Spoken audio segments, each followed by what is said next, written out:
Welcome to this episode of Abide in Me, How Jesus Models Secure Attachment with God.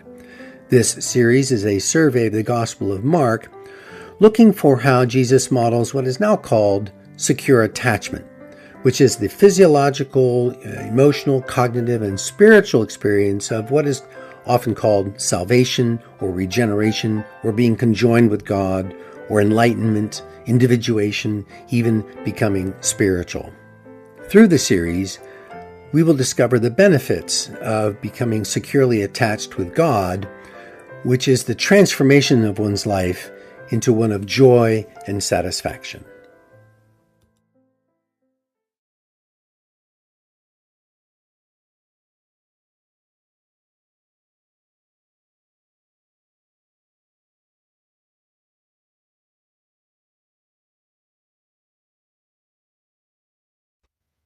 We come to the beginning of the last night of Jesus' life, which is most of Mark chapter 14.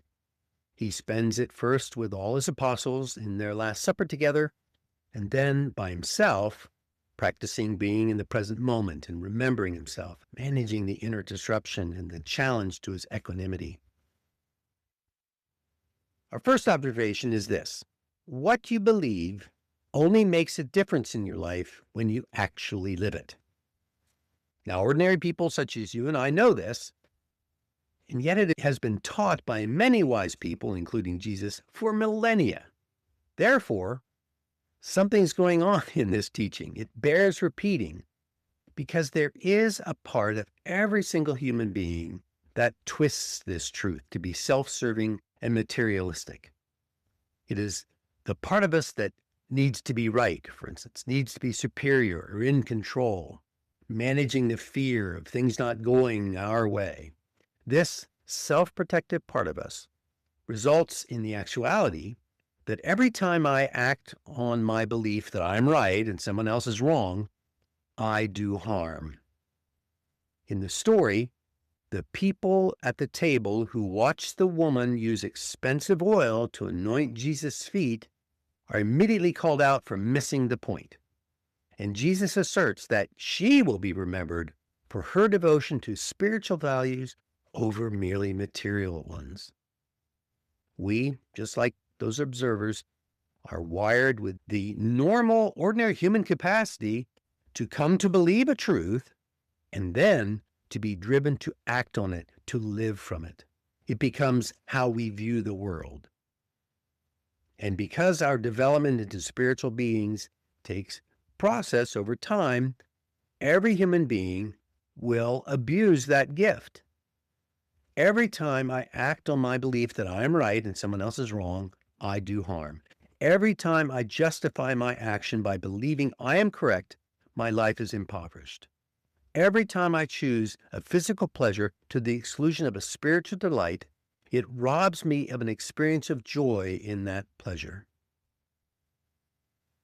So the difficulty we all face is that our transformation into secure, attached people who do not need to be correct or right or understood or needed in order to have joy and satisfaction begins by letting go of our desires and our beliefs. Not that they are wrong, but that our grip of them causes us to use them selfishly, materialistically. For before our transformation or salvation in biblical language, those desires and beliefs can only reflect our selfish, worldly, mechanical fearfulness. And because we don't control the flow of life and we cannot see the future, we cannot manage this transformation. And if we knew what God was doing, how divine was designing the process, we would feel manipulated and we would resist because it is a denial of our sense of our ownership of life. So you see how complex and difficult this is to describe. So I see the story of Jesus telling the apostles how to find the room for their Passover celebration. Yet another demonstration that it is trust in the divine, trusting the process, trusting the universe that will allow us to discover God's plan for us and our way, our path. And we will learn repeatedly that God is trustworthy. And when we trust God, we will be led on the way of our journey. In the story, I'm impressed by the amount of detail that Jesus gives to the men, predicting how they will find the upper room, exactly how it's going to work out. We want to believe it is miraculous, although it might be that Jesus had simply prearranged it. There are people in my life who would not be satisfied with that amount of detail in the instructions that Jesus gave his disciples. They would want more in order to reduce their anxiety. So Mark tells the story without anxiety or anticipation. I could read this and not have any sense of a miracle. It feels like someone giving me instructions to a specific store. Go down 2 blocks, turn left. I fully expect to come to the store I got directions for. I may be anxious about seeing the road signs or being in the wrong lane, but I have no doubt that I will end up where I expected to. We all know that our spiritual growth, our way on the journey, is not so clearly seen. There are not these road signs. There's no one out there telling us exactly how it's going to work out. So I would like to have the disciples trust in Jesus as they manifest there. They simply went out and did what he told them to do. He simply went where he said, and they did what he said. I would like to go where the Lord says. I would like to do what he says. I would like to see what he says I will see, and not need any expectation to be met, to be calm while not knowing all the details or how it could possibly work. Perhaps you also know people who require a lot of detail in their planning. I really value those people because I'm not a planner. And by contrast, there is a part of me that is accustomed to avoiding failure by not ever having a specific plan that could fail. So I see that this is, again, a complex issue. It's not what a securely attached person experiences as trust. Too often, all we notice is the anxiety of the unknown, or the pain of the ordeal, or the threat to my ego, current circumstances. We got caught up in that. And so the apostles were again confused and disturbed when Jesus announced at supper that one of them would betray him. I imagine their amygdala at that moment are so fired up, taking all the blood and oxygen and energy from their cortex that they can't think. They do not hear Jesus explicitly telling them that he will drink wine with them again, even though he is going to die. All the limitations of an insecure person show up here. Anxiety because they don't know the outcome, fear of being abandoned by their caregiver, loss of reputation and standing in the community, and even suspicion of their colleagues. This is what happens to us when we feel threatened by people not liking us, when they are not telling us the truth, or they're not doing what we want. We do not comprehend the full picture because we are conscious only that we're going to lose, we're going to die. We're not in control. In the story, we are told that Jesus is using all his mindful and active practices to manage the distress. And it can contrast that with what the apostles were doing, which highlights what we can pay attention to in order to advance our secure attachment. But my sense of safety and assurance in my life are often buoyed up by this affirmation of a future delight in living. Jesus here makes this promise of our future joy, even though we do not actually consciously know what that life of joy feels like. Rather, like Peter, we all begin following Jesus as we are, using our own thinking, our own power, our own sense of ownership of the choice of what to do. We make proclamations of our steadfastness and bold assertions of our courage, like Peter does, that he would not betray him. He would not deny knowing Jesus. However, the longer we live, the more opportunities we will have to experience the inevitable failure of our planning, of our expectations. This is predictable, as Jesus said. It is not spiritually fatal. It is not a sign of a lack of faith, only its immaturity. It is acting perhaps from a woundedness and from fear. And we can develop, we can be transformed, we can be saved, and so not be run by that lack of security. And here Jesus models how to manage the suffering that comes along with this. Many wise people and traditions throughout the ages recognize the necessity of suffering in order to be transformed and become authentically human. Many have described how to live through it. In general, we begin by normalizing the fear that we feel. Jesus had a practice, I can imagine daily, of going off by himself to pray to his Father. He made this humbling of himself, this moment to observe what is going on, ordinary and routine. It became his standard go-to whenever suffering came upon him. Humans are created with a physiological and mental, cognitive, emotional system of experiencing and responding to fear. We have automatic reactions that indeed are faster than we can think, and that can save our physical lives. So, of course, all people, no matter how spiritually advanced, will experience fear. It's normal. Again, it's not fatal. It's not a lack of faith. Jesus modeled for us a way of life which prepares us for a spiritual response to fear. And next, Jesus teaches us to be present to and accepting of the reality that we are going to die. And further, to be present to and accepting of the resistance to death, and accepting and present to our fear that we will not have a good life, that we will not accomplish what we want to accomplish.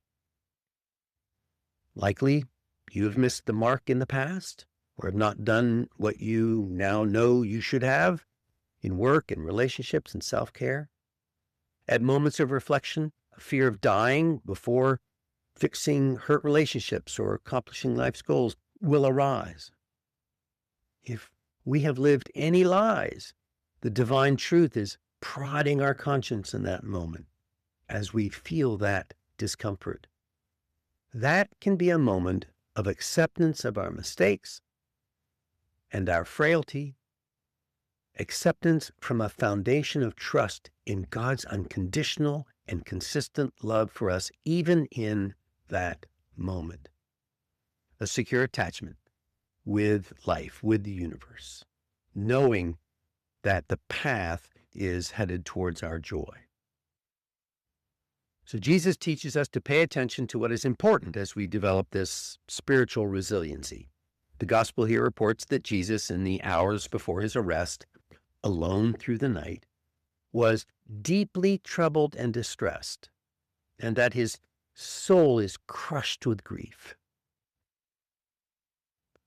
I am sure that Jesus was not brooding about the time he lost his temper, or how he could have been more eloquent, or what he could have done differently when someone rejected him. He wasn't even ruminating about the losses that he experienced in his life. He wasn't fighting off evil desires. He was suffering. He was suffering an existential doubt that he could ever accept the ordeal that was ahead of him on his path. Our journey is not advanced by agonizing about the time we lied to our coworkers to hide a mistake, or the time we kept the extra change, or how badly we messed up that relationship by being selfish and self-absorbed, or the time we didn't give money to the beggar.